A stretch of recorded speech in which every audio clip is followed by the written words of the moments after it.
గమనించాలి. నేను చెప్పే స్టాక్స్ కానీ ఇక్కడ చూపించే చార్ట్స్ కానీ ఇవన్నీ టెక్నికల్ లెవెల్స్ మాత్రమే. ఏ స్టాక్ కూడా బై ఆర్ సెల్ రికమెండేషన్ అయితే కాదు. Hi friends, this is RP. So ఈరోజు 15th November 2025, 14th Novemberతో మనకి వీక్ అయిపోయింది. లాస్ట్ వీక్ ఎలా జరిగింది అనేది కూడా మనం ఈ వీడియోలో చూద్దాం. అయితే నిన్న జరిగిన ట్రేడింగ్ మాత్రం చాలా ఇంపార్టెంట్ లాగా అనుకోవచ్చు, ఎందుకంటే హై వొలటైల్ ఉండింది, చాలా లోయర్ లెవెల్కి వచ్చింది. బట్ లోయర్ లెవెల్ నుంచి మాత్రం బాగా రికవరీ అయ్యి డి హైకి దగ్గరలో క్లోజ్ అయింది. ఇది పాజిటివ్ మూమెంటం లాగా తీసుకోవచ్చు. మార్కెట్ రాబోయే రోజుల్లో కూడా హైయర్ లెవెల్స్ వెళ్ళడానికి ఎక్కువ అవకాశాలు ఉన్నాయి. అయితే నిన్న జరిగిన ట్రేడింగ్లో టాప్ పర్ఫార్మింగ్ స్టాక్ వచ్చి అదానీ ఎంటర్ప్రైజెస్. ఒక్కసారి మనం అదానీ ఎంటర్ప్రైజెస్ చార్ట్ చూస్తే, సో ఈ ఫాల్ తర్వాత ర్యాలీ కంటిన్యూ అవుతుంది. ప్రీవియస్ స్వింగ్ హైస్ దూరంలో ఉన్నాయి, ఆ లెవెల్స్ని టెస్ట్ చేయడానికి అవకాశం ఉంది. తర్వాత ఎటర్నల్ ఫాల్ అయిన తర్వాత కొంచెం రికవరీ కనపడుతుంది. మనం గతంలో కూడా అనుకున్నాం, ఎక్కడైతే ఒక గ్యాప్ ఏరియాస్ వస్తాయో ఆ గ్యాప్ ఏరియాస్ మనకు ఒక ఆపర్చునిటీ ఇవ్వచ్చు అని. ఇంకా గ్యాప్ ఏరియాలోకి రాలేదు, ఇది మేబీ రాబోయే రోజుల్లో రావడానికి అవకాశం ఉంది. సో ఇప్పుడు ఈ ఫాల్ ఏదైతే ఉందో ఈ ఫాల్ ఇంకా కొంచెం కంటిన్యూ కావచ్చు రాబోయే రోజుల్లో. చిన్న పుల్ బ్యాక్ ఇచ్చినా కానీ స్ట్రాంగ్ మొమెంటం అయితే కాదు ఇది. తర్వాత బీఈఎల్ ఓవరాల్గా డిఫెన్స్ స్టాక్స్ మనం గతంలో కూడా చాలా వీడియోస్లో అనుకున్నాం, డిఫెన్స్ స్టాక్స్లో స్ట్రాంగ్ మొమెంటం ఉంటుంది. ఏదైనా డిప్స్ ఇస్తే అది బయింగ్ ఆపర్చునిటీ లాగా తీసుకోవచ్చు అని. సో బీఈఎల్ కూడా కంటిన్యూస్గా ట్రెండ్ వైజ్గా అప్ ట్రెండే కంటిన్యూ అవుతుంది. బై అండ్ డిప్స్ మోడ్లోనే ఉండొచ్చు.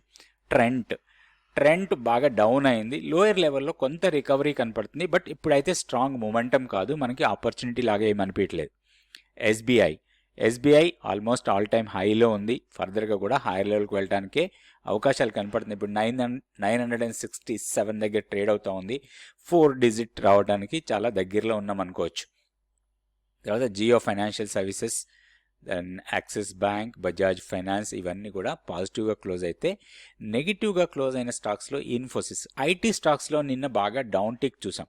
సో గతంలో కొంత ఐటీ స్టాక్స్లో మొమెంటం వచ్చినా కానీ నిన్న మాత్రం ఐటీ స్టాక్స్ అన్నీ కూడా డౌన్ చూసాం. దానికి మెయిన్ రీజన్ అంతకుముందు నైట్ మనకి నాస్డాక్ బాగా డౌన్ అయింది. సో దాని ఎఫెక్ట్ మనకి ఐటీ స్టాక్స్ మీద పడ్డది.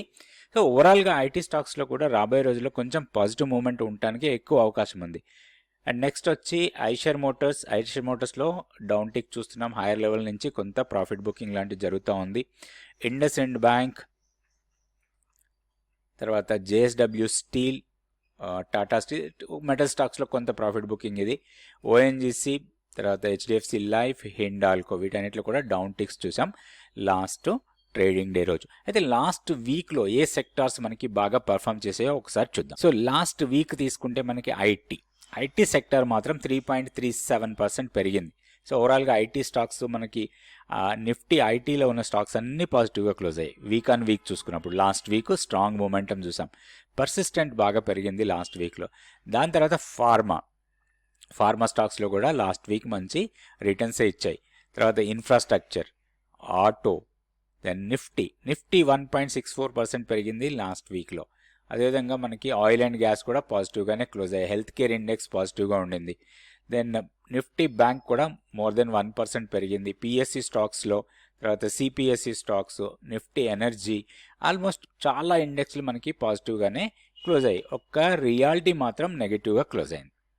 సో నిఫ్టీ రియాలిటీ మాత్రం 0.56 మైనస్లో క్లోజ్ అయింది. తర్వాత మీడియా స్టాక్స్లో కూడా కొంత డౌన్ టిక్ చూసాం. బట్ ఓవరాల్గా మాత్రం మార్కెట్ లాస్ట్ వీక్ మనకి మంచి రిటర్న్స్ ఇచ్చింది అనుకోవచ్చు. ఇప్పుడు ఫస్ట్ నిఫ్టీకి మనం టెక్నికల్గా లెవెల్స్ చూసుకుందాం. ఇది Nifty weekly candle stick chart. మనకి వీక్ కంప్లీట్ అయిపోయింది కాబట్టి మనకి వీక్లీ అయితే ఇక్కడ ఒకటి మనకి చాలా important. So weak on week తీసుకుంటే హైయర్ లో ఫామ్ అయింది అండ్ స్ట్రాంగ్ మొమెంటం చూపించింది ఎగ్జాక్ట్లీ మంత్లీ పివోట్ లెవెల్ దగ్గర. సో మంత్లీ పివోట్ లెవెల్ దగ్గర ఇట్లాంటి క్యాండిల్ వచ్చిందంటే మాత్రం ఇది మొమెంటం స్ట్రాంగ్ ఉండటానికి ఎక్కువ అవకాశాలు ఉన్నాయి. మనకి ఆల్ టైమ్ హై 26,277. ఇది రాబోయే రోజుల్లో టెస్ట్ చేయొచ్చు. మేబీ కొంచెం టైం తీసుకున్నా కానీ త్వరలోనే టెస్ట్ చేయడానికి అవకాశం ఎక్కువ కనపడుతుంది. ఈ సిరీస్ కాకపోయినా కానీ నెక్స్ట్ సిరీస్లో అన్నా టెస్ట్ చేయొచ్చు. అయితే ఇప్పుడు మనకి ఉన్న హర్డిల్ 26,000 ఇమీడియట్ హర్డిల్ లాగా ఉంటుంది. ఎందుకంటే 26,000 దగ్గర కొంచెం కాల్ రైటింగ్ ఎక్కువగానే ఉంది ఆప్షన్ డేటా చూసినప్పుడు. మనం ఒకసారి లోయర్ లెవెల్లో చూసుకుంటే మనకి స్ట్రాంగ్ సపోర్ట్ పాయింట్ మనం డైలీ క్యాండిల్స్టిక్ చార్ట్లో చూద్దాం సపోర్ట్ పాయింట్స్ కోసం. సో ఇది మన డైలీ క్యాండిల్స్టిక్స్ చార్ట్. మనం గతంలో అనుకున్నట్టుగా నో ట్రేడ్ జోన్ అనుకున్నాం 25,930, 25,960, దానిపైన ఇంకా క్లోజ్ కాలే. అయితే ఒకటి మనం నిన్న వీడియోలో అంటే గత వీడియోలో అనుకున్నట్టుగానే మనకు ఒక ఆపర్చునిటీ రావచ్చు అనుకున్నాం. మీరు జాగ్రత్తగా వీడియో గమనిస్తే మనం వీడియోలో అనుకున్నాం ఈ గ్యాప్ ఏరియాలో మనకి ఆపర్చునిటీ రావడానికి అవకాశం ఉంది అని. 25,782 అండ్ 25,720 గ్యాప్ ఏరియా. సో ఈ గ్యాప్ ఏరియాలోకి వచ్చి నిన్న స్ట్రాంగ్ మూమెంటం చూపించింది. సో 780 నుంచి దాదాపుగా 920 వరకు, so 120 points strong rally, lower level నుంచి స్ట్రాంగ్ ర్యాలీ ఇది. సో ఇది మనకి ఆపర్చునిటీ. ఎప్పుడు కూడా మనకి ఇట్లాంటి ర్యాలీస్ వచ్చినప్పుడు ఇది ఆపర్చునిటీ. అయితే ఇప్పుడు ఒక చిన్న హర్డిల్ మాత్రమే ఇది 25,930 అండ్ 25,960. ఈ జోన్ని బ్రేక్ చేసి పైన క్లోజ్ అయితే మాత్రం నెక్స్ట్ మనకి 26,000 వరకు కూడా పెద్దగా రెసిస్టెన్స్ పాయింట్స్ లేవు. నెక్స్ట్ మనకి కొంచెం హర్డిల్ ఇచ్చేది మనకి 26,000 నుంచి 26,050 ఆర్ 26,090 ఆ లెవెల్స్ కొంత మనకి టెక్నికల్ రెసిస్టెన్స్. ఇప్పుడు బై అండ్ డిప్స్ మోడ్లోనే ఉండొచ్చు మనం. సో మన కీ లెవెల్ వచ్చి 25,660. ఈ లెవెల్ కన్నా పైన ఉన్నంత వరకు కూడా మనం బై అండ్ డిప్స్ మోడ్లోనే ఉండటానికి ఎక్కువగా అవకాశాలు ఉన్నాయి. అయితే లాస్ట్ ట్రేడింగ్ డే రోజు డేటా తీసుకొని దాన్ని బట్టి మనం వొలటాలిటీ ప్రకారంగా నెక్స్ట్ వీక్ మొత్తానికి ఎలాంటి రేంజ్ ఉండటానికి అవకాశం ఉందో ఒకసారి మనం క్యాలిక్యులేట్ చేద్దాం. So Nifty, spot Nifty levels ఇవి. సో వీక్ మొత్తానికి అంటే మండే నుంచి నెక్స్ట్ ఫ్రైడే వరకు ఈ రేంజ్లో ట్రేడ్ కావడానికి ఎక్కువ అవకాశాలు ఉన్నాయి. సో ఈ రేంజ్ 26,440 అంటే చాలా హై లెవెల్ అది. సో డౌన్ సైడ్ తీసుకుంటే 25,378. సో ఇది మ్యాక్సిమం లోస్. సో ఈ మధ్యలోనే ఎక్కువ ట్రేడ్ కావడానికి అవకాశం ఉంది. అయితే ఈ రేంజ్ వల్ల మనకు ఉపయోగం ఏంటి అంటే ఎవరైతే ఆప్షన్స్లో ట్రేడింగ్ చేస్తుంటారో వాళ్ళకి చాలా యూస్ఫుల్గా ఉంటుంది ఈ రేంజ్. సో ఈ రేంజ్ ప్రకారం మనం ఆప్షన్స్లో ఎట్లా ట్రేడ్ చేయొచ్చు, ఏ స్ట్రైక్ ప్రైజ్లు మనం సెలెక్ట్ చేసుకోవచ్చు, ఈ రేంజ్ ఏంటి, ఈ రేంజ్ని మనం ఎట్లా క్యాలిక్యులేట్ చేస్తాం, ఇవన్నీ కూడా మీరు నేర్చుకోవచ్చు. ఆప్షన్స్ 1 డే క్లాస్ ఈ మంత్ 23rd హైదరాబాద్లో జరుగుతుంది. ఇది ఫిజికల్ క్లాస్. సో ఇది వీక్లీ చార్ట్ బ్యాంక్ నిఫ్టీకి. సో బ్యాంక్ నిఫ్టీ స్ట్రాంగే ఉంది.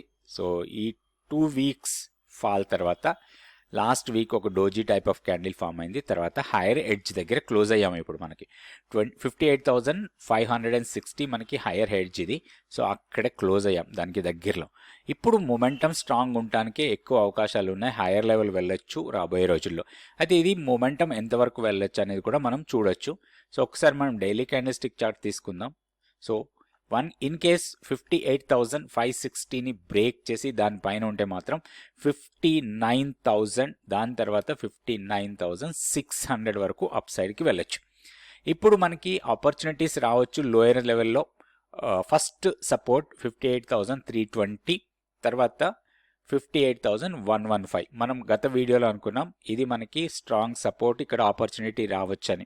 సో లాస్ట్ ట్రేడింగ్ డే రోజు అక్కడే ఆపర్చునిటీ ఇచ్చింది మనకి. అక్కడి నుంచి స్ట్రాంగ్ ర్యాలీ దాదాపుగా ఒక 400 to 500 పాయింట్స్ ర్యాలీ ఇచ్చింది మనకి ఈ లెవెల్ టచ్ చేసిన తర్వాత.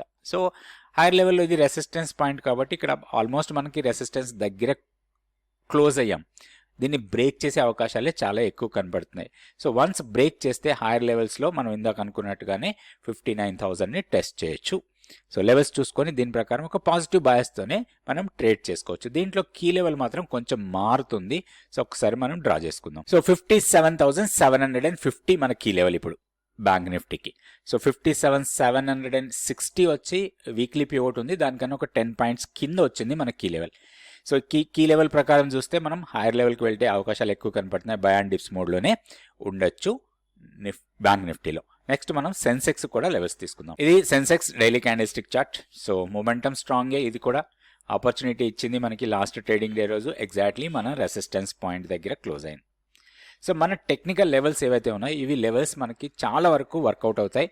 సో ఆ లెవెల్స్ ప్రకారమే మనం ప్రాక్టికల్గా ఆ లెవెల్స్ ప్రకారం ట్రేడ్ చేసుకోవాలి. మధ్యలో ఎలాంటి ట్రేడ్ తీసుకోవద్దు. మన లెవెల్ వచ్చినప్పుడు మన రూల్స్ ప్రకారం ట్రేడ్ చేసుకుంటే మనకి మార్కెట్లో మనీ రావడానికి ఎక్కువ అవకాశం ఉంటుంది. ఇప్పుడు ఇమీడియట్ రెసిస్టెన్స్ దగ్గర ఉన్నాం. మోస్ట్లీ ఇది బ్రేక్ చేయొచ్చు. నెక్స్ట్ 85,015 వరకు అప్ సైడ్కి వెళ్ళొచ్చు. డౌన్ సైడ్లో మళ్ళీ మనకి ఏదైనా డౌన్ సైడ్ వస్తే మాత్రం ఒక ఆపర్చునిటీ ఇవ్వచ్చు. ఒకవేళ మనకి ఈ లెవెల్ వస్తే ఒక లాంగ్ ఎంట్రీకి ప్లాన్ చేసుకోవచ్చు. 84,246 ఆర్ 240. అండ్ దానికన్నా కిందకు వస్తే మాత్రం 83,875 ఒక స్ట్రాంగ్ సపోర్ట్ పాయింట్. అది మనకి డబుల్ ఆపర్చునిటీ అనుకోవచ్చు ఇక్కడికి వస్తే. ఎందుకంటే ఇక్కడ ప్రీవియస్గా ఒక గ్యాప్ ఉంది, ఆ గ్యాప్ ఫిల్ చేస్తే మాత్రం రివర్సల్ వెళ్ళడానికి ఎక్కువ అవకాశాలు ఉంటాయి. సెన్సెక్స్లో కూడా మనం ఆప్షన్స్లోనే ట్రేడ్ చేస్తుంటాం. సో దానికి కూడా మనకి ఆ ఆప్షన్ క్యాలిక్యులేటర్ ప్రకారం లెవెల్స్ క్యాలిక్యులేట్ చేసుకొని దాని ప్రకారం ప్రీమియం క్యాలిక్యులేట్ చేసి ఆ ప్రీమియం ప్రకారం మనం ట్రేడింగ్ చేసుకోవాలి. ఆప్షన్స్లోనే ఎక్కువగా ట్రేడ్ చేస్తూ ఉంటాం. మన ట్రేడర్స్ చాలా వరకు చేసేది ఆప్షన్స్లోనే. మనం డేటా తీసుకున్నా కానీ ఆప్షన్స్ టర్న్ ఓవరే చాలా ఎక్కువగా ఉంటుంది మార్కెట్లో.